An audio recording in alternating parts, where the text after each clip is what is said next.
Okay, so in this video, this may look like just a regular trip to the grocery store. It's not. As an autism parent, there are so many different factors and variables that have to be considered to make this successful and productive.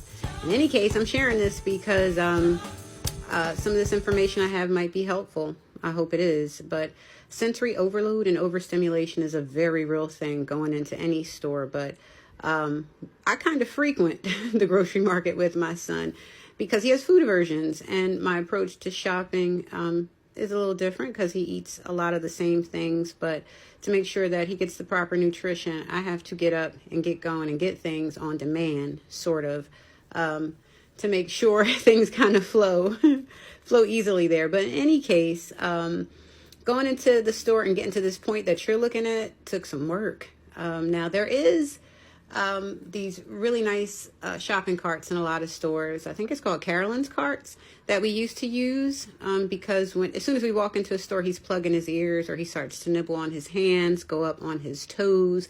We'll get very freaked out. It could be the lights, the sounds. Too many people being in the store at one point, him having like a lack of rest. But in any case, he would be in the cart. And then I got to a place where we were able to get him out of the cart.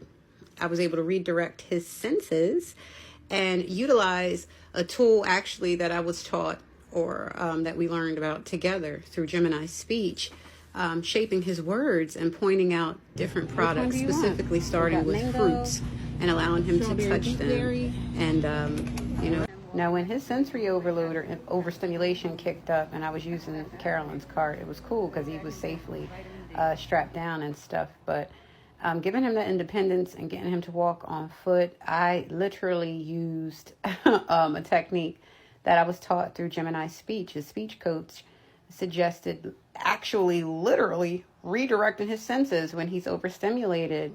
And pretty much what she said is take him over to produce, point out an apple, point out a banana, point out a pineapple, and allow him to touch it, to smell it, talk about the color.